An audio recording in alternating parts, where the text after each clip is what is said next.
वो उसी परिपाटी और सीढ़ी पे चलता रहा जहां नॉर्मल लोग चलते हैं। आज हिंदुस्तान में 99% लोग नौकरी पेशाएं नौकरी करते हैं, क्योंकि आज भी उनके लिए अगर कहीं रिस्क वाली फैक्टर आ जाती है या फिर इन्वेस्टमेंट इन शेयर मार्केट वाली बात आ जाती है तो वो कट लेते हैं। अरे भाई कटते क्यों है? क्योंकि जो 1% लोग हैं जो उससे पैसा कमा रहे हैं, बेनिफिट कमा रहे हैं, वो चाहते ही नहीं कि तुम आओ। वो चाहते ही नहीं कि तुम्हें अमीर होने का एक जो जादुई तरीका है वो पता लगे। समझ रहे हो? क्योंकि उन्हें पता है कि वो चीज जो है ना जादुई है, लेकिन उसमें जादू वो अगर आपको जिन वाला वो जो रब करने वाला वो चाहिए अगर आपको, तो आपको उसे पाना भी पड़ेगा, उसके लिए थोड़े बहुत रिस्क है। तो वो जानते हैं कि जो 99% जनता है हिंदुस्तान की, उसमें रिस्क उठाने की कैपेबिलिटी थोड़ी कम है। वो डरते हैं, डर है अंदर, पैसा खो नहीं जाए। वो गोलगप्पे खिला देंगे किसी को 100 रुपए के, वो उनको लगता है ठीक है आप घर पे पार्टी है। वो किसी को पिज्जा खिला देंगे 250 रुपए का, किसी कोल्ड ड्रिंक पिला देंगे, लेकिन उस पैसे की शेयर मार्केट में लगा के शेयर नहीं खरीदेंगे।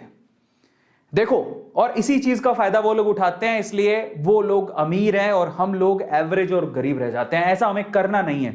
इसलिए सबसे पहले जाके जो पहला काम करना है, अपना पहला शेयर तो आप तब खरीद पाओगे जब आपके पास आपके बैंक अकाउंट के साथ साथ आपका डीमेट अकाउंट होगा। अगर आपको अपना डीमेट अकाउंट खुलवाना है, so we have 2 options, Upstox and Angels. जाइए फटाफट से, अपस्टॉक्स और एंजल्स दोनों का लिंक डिस्क्रिप्शन बॉक्स में गिवन है। आप लोग यहां से डायरेक्टली अपना अकाउंट खुलवा सकते हैं। फायदा बताता हूं आपको, ये वीडियो चल रहा है अभी, इसी वीडियो के डिस्क्रिप्शन बॉक्स में नीचे अगर जाएंगे आप लोग, इसको थोड़ा फ्रेशली खोल लेते हैं, मैं इसको हटा देता हूं। अगर आप यहां पर जाएंगे, ये जो वीडियो चल रहा है अभी हाल फिलहाल, है ना, यस, ये देखिए, इसी के नीचे आइए, यहां पर आप लोगों को दे रखा है open your demat account. Upstox पर क्लिक करेंगे तो आप अपस्टॉक्स पे अकाउंट खुलवा लेंगे। 10 मिनट लगेंगे साहब, लेकिन आपको जो फायदा होगा ना वो जिंदगी भर का फायदा है। बताता हूं कैसे। एक तो आप शेयर खरीद सकते हो, अपने पैसे को बढ़ता देख सकते हो, मेल आईडी डालो, मोबाइल नंबर डालो, मोबाइल नंबर वो डालना जो आपके आधार से अटैच हो, क्योंकि सारा खेल वही है। ठीक है, अकाउंट खुलवाओ, क्योंकि अगर आपका बैंक अकाउंट है, आपके पास पैन कार्ड है, आधार कार्ड है और आपका मोबाइल नंबर आधार कार्ड से अटैच है, तो आप जो डीमेट अकाउंट भी खुलवाओ यार। इन्वेस्टमेंट करो, पैसा कमाओ, बहुत इंपॉर्टेंट है। आप चाहें तो अपस्टॉक्स में खुला सकते हैं, आपके पास ऑप्शन एंजल्स का भी है। मेरी रिकमेंडेशन अपस्टॉक्स इसलिए रहती है क्योंकि वहां पर आपको सुविधाएं ज्यादा मिलती हैं। दूसरा, टाटा जैसा ब्रांड नेम बैक कर रहा है उस कंपनी को, तो मेरी रिकमेंडेशन वो है। बाकी आप एंजल्स में भी खुला सकते हैं। लेकिन फायदा क्या है डीमेट अकाउंट खुलवाने का? सबसे पहला फायदा तो ये है, आप इसी लिंक से खुलवाएंगे तो आपको बहुत सारे फायदे हैं। लिंक डिस्क्रिप्शन बॉक्स में गिवन है, कहीं और जाने की जरूरत नहीं पड़ेगी। मैं आपको एक सच्ची बात बताता हूं, आज से 2.5 साल पहले, ऑलमोस्ट 2.5 साल पहले, जो मैंने अपना डीमेट अकाउंट खुलवाया था, और डीमेट अकाउंट खुलवाने के बाद मैंने जो पहला अपना शेयर खरीदा था वो मुझे आज भी याद है। क्योंकि ना मतलब वो एक बहुत स्पेशल चीज होती है यार। मैंने पहला, ओ माय गॉड, मैं इस कंपनी का, हालांकि जो शेयर मैंने खरीदा था बेसिकली वो कंपनी बड़ी अभी लोचे में चल रही है। येस बैंक का शेयर खरीदा था सबसे पहले। तो मैंने पता नहीं, मुझे इतना मैंने स्टडी किया नहीं, ढंग से देखा नहीं, इसलिए रिसर्च करनी बहुत ज्यादा जरूरी है। अब आपके लिए तो मैं हूं, मेरे लिए कोई नहीं था। मुझे किसी ने बताया तो मैंने क्या किया, मैंने उसका चार्ट देखा येस बैंक का, तो ना वो 400 रुपए पर पहुंचा हुआ था येस बैंक, और 400 रुपए से वो गिर गिर के 80 रुपए पर आ गया। मैंने कहा यार 80 रुपए पर है, बड़ा सस्ता है यार। 400 रुपए तक पहुंचा हुआ है, किस दिन वापस 400 रुपए पे पहुंच जाए तो बल्ले बल्ले हो जाएगी। मैंने रिसर्च करके अपना दिमाग लगा लिया ठीक है। और येस बैंक अच्छा भी था क्योंकि अकाउंट थे काफी लोगों के, लेकिन ये नहीं पता था कि येस बैंक के साथ प्रॉब्लम्स बहुत सारी चल रही हैं। उसी को हम लोग डिस्कस भी करने वाले हैं कि क्या क्या है। तो मैंने गौर नहीं किया मुझे, पर आज भी याद है कि वो जो जर्नी थी ना बड़ी स्पेशल थी। मैंने येस बैंक का खरीदा था, वो 80 रुपए का शेयर खरीदा था, आज वो 13 रुपए का है ठीक है। तो मैंने घाटा खाया है। तो देखो, गिर पड़ के इंसान सीखता। तो उस टाइम में फीलिंग आती थी, मैं जब अपने ऑफिस से बाहर निकलता था ना, मैं जहां जॉब करता था, ऑफिस से बाहर निकलता था, मैंने येस बैंक का शेयर खरीद रखा था।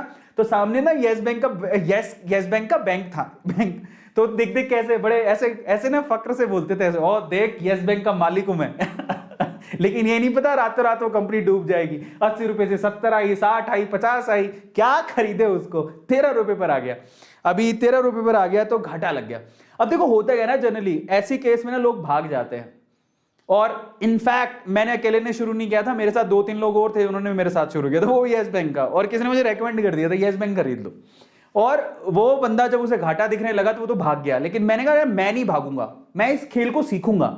जब इतने बहुत सारे लोग हैं जो पैसा कमा रहे हैं तो भैया हम क्यों नहीं कमा सकते? प्रॉब्लम क्या है? प्रॉब्लम है सिर्फ रिसर्च करने की। अगर आप ढंग से रिसर्च करोगे तो पैसा कमा लोगे, नहीं ढंग से रिसर्च करोगे और आप ऐसे ही बस आपने पैसे ऐसे फेंक दोगे, फालतू की कंपनीज में लगा दोगे तो फिर तुम डूब जाओगे। ऐसे ही कुछ हुआ था अनिल अंबानी की जो कंपनीज थी, आप देखोगे उनके शायद आरकॉम की बात कर रहा हूं मैं, आरकॉम आप स्टडी कर लेना, मुझे जितना याद है 700 रुपए का शेयर था, जो अब शायद आरकॉम का शेयर कोई 11 रुपए का भी नहीं है। तो नुकसान होता है तब होता है जब कंपनी के फंडामेंटल स्ट्रांग नहीं है। खैर कंपनी के फंडामेंटल से आपको मतलब इस बात से होना चाहिए कि आपकी रिसर्च है क्या उस कंपनी की। तो आज मैं आपको वो तरीके बताने वाला हूं। तो पहला शेयर बहुत स्पेशल होता है जब आप ना या तो शेयर खरीदने के बाद फायदा हो रहा है तो आगे बढ़ने की सोचते हो या फिर पीछे हटने की, लेकिन वो बहुत स्पेशल फीलिंग होती है ना। तो चलिए आज मैं आपको बताता हूं आपको अपना पहला शेयर कैसे खरीदना है, उसके 7 तरीके बताऊंगा। 7वां तरीका बहुत स्पेशल है, इसलिए फटाफट से आप देखिएगा ध्यान से, ठीक है। लेकिन अगर आपने अभी तक सब्सक्राइब नहीं किया तो चैनल को सब्सक्राइब कर लीजिए, लाइक कर लीजिएगा सेशन को, क्योंकि दिल बड़ा उसी का होता है जो लाइक करता है। पहला टिप देने जा रहा हूं, टिप नंबर 1, टिप टिप बरसा पानी, टिप नंबर 1। तो टिप नंबर 1 पहले हल्के टिप से शुरू करूंगा, ठीक है, फिर धीरे धीरे करके मैं आपको टेक्निकल टिप्स भी बताऊंगा जो कि काफी इंपॉर्टेंट होते हैं। और जरूरी नहीं है कि इसके लिए आपको कॉमर्स का बैकग्राउंड होना चाहिए। अरे मैं इंजीनियर हूं भाई, अब मेरे जैसा एक इंजीनियर भी एक गेम सीख सकता है, तो तुम तो बहुत इंटेलिजेंट हो यार। बस ये स्पेशल बात थी कि मैं थोड़ा बनिया फैमिली से हूं, बनिया वीकेंड से, पापा शॉपकीपर है, तो हमको पता है कि लॉस प्रॉफिट ये सब ये धंधे की चीजें क्या होती हैं। मेरे फादर ने मुझे दुकान में बैठ के सिखाया था, बट मेरे फादर कभी शेयर मार्केट को रेकमेंड नहीं करते थे, वो अभी भी शॉप ही, बस शॉप अपनी बढ़िया है, लेकिन मैं इस गेम को सीखना चाहता था। पहला टिप आपको बताता हूं, टिप नंबर 1 क्या है? Check for companies track record in news. सबसे पहले जिस भी कंपनी को आप सिलेक्ट कर रहे हो ना, आपने उसका ट्रैक रिकॉर्ड चेक कर लो। अब करो, कैसे करोगे? कुछ नहीं है, बड़ा आसान है। आपको क्या करना है मैं आपको बताता हूं। तो आप जाके सबसे पहले ना आप सिर्फ गूगल पे लिख दो, ठीक है।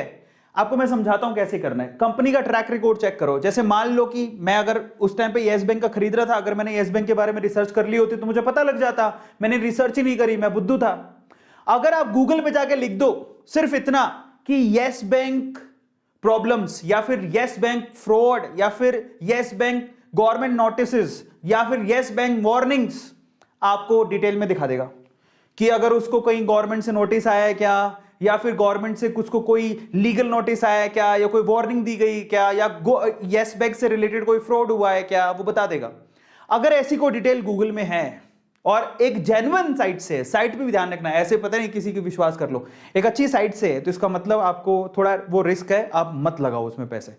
लेकिन अगर किसी कंपनी में कोई प्रॉब्लम नहीं है, कोई न्यूज नहीं है, कभी बहुत अच्छा चला है उसका सब कुछ, तो फिर कोई प्रॉब्लम नहीं है, आप जाके इन्वेस्ट करो। एग्जांपल देता हूं मैं आपको, ठीक है। तो इसका मतलब क्या हुआ? गूगल आपको बता देगा प्रॉब्लम है कि नहीं है, कोई नोटिस आया कि नहीं आया, उसको कोई पता क्या होता है। जैसे अब येस बैंक के साथ प्रॉब्लम क्या थी, मैं आपको एग्जांपल दे रहा हूं, येस बैंक का ही दे रहा हूं। ये बैंक क्यों डूबा? आप गूगल पे जाओगे ना, मैं बताता हूं आपको, येस बैंक ने अनिल अंबानी जी को ही 500 करोड़ का शायद एक लोन दिया हुआ था, 500 करोड़ का लोन दिया हुआ था। अंबानी जी का नाम बहुत अच्छा है तो अनिल अंबानी जी को मिल गया 500 करोड़ का लोन दिया हुआ। तो वो पूरा का पूरा वो सिर्फ अकेला नहीं, और भी बहुत सारी प्रॉब्लम्स थी, बट काफी बड़े लोन्स इसके बेसिकली बिल्कुल वैनिश हो गए थे। इस वजह से येस बैंक ऑलमोस्ट डूबा। अनिल अंबानी जी कहें कि इनडायरेक्ट बेसिस को लेके डूबे, तो खुद तो डूबे, इसको भी लेके डूबे, ठीक है। लेकिन फिर भी कह रहा हूं, मैं माफी चाहता हूं, मेरे हार्श वर्ड हैं, बट सिर्फ एनालिसिस बता रहा हूं, आप कोई भी ऑफेंड मत होइएगा, मैं माफी चाहता हूं, बट मैं सिर्फ रियलिटी थोड़ी बहुत जो मार्केट से रिलेटेड है वो बता रहा हूं। सो ओवरऑल ऐसा कुछ उनके साथ भी, येस बैंक के साथ भी हुआ था। मैं भी डूबा हूं, ऐसा नहीं है, मैं भी डूब गया था। तो वो 13 रुपए 25 पैसे पर आ गया, जो 400 रुपए का शेयर हुआ करता था। तो वो भाई साहब खुद तो डूबे ही, येस बैंक को ले भी डूबे। अब ये और आपको पता होना चाहिए, जब येस बैंक के शेयर और ये सब गिरे था, और बहुत सारे बैंकों के साथ होता है, बाहर भीड़ लग जाती है, भैया लाओ लाओ हमारा पैसा लाओ, लोग बैंक से पैसा निकालना शुरू कर देते हैं। हालांकि येस बैंक अभी भी चल रहा है, कोई प्रॉब्लम नहीं है, फंक्शनैलिटी इज गुड। अभी तो बेसिकली उन्होंने क्या किया था, जब ये प्रॉब्लम्स आई थी तो उन्होंने अपना पूरा मैनेजमेंट चेंज किया है येस बैंक ने, और जो नए मैनेजर हैं जो येस बैंक को मैनेज कर रहे हैं, CEO we can say whatever, जो बड़ी पोस्ट पर अभी बैठे हैं, जो उनके लिए डिसीजन ले रहे हैं, उन्होंने बहुत हार्श डिसीजन लिए हैं ताकि बैंक को नुकसान ना हो।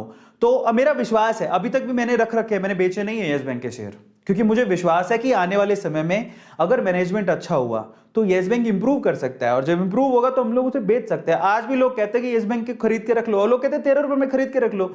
ये कभी ना कभी अच्छा तो करेगा ही, क्योंकि आज भी येस बैंक है और येस बैंक डूबने वाला नहीं है। प्रॉब्लम सिर्फ मैनेजमेंट को थी और भी वो चेंज हो गया है, लेकिन फिर भी अभी भी रिस्की है, मत लेना। ठीक है, मेरा तो ये रिकमेंडेशन है कि अगर कहीं नोटिस आते हैं, कुछ प्रॉब्लम्स हैं, कुछ कंट्रोवर्सी है, तो मत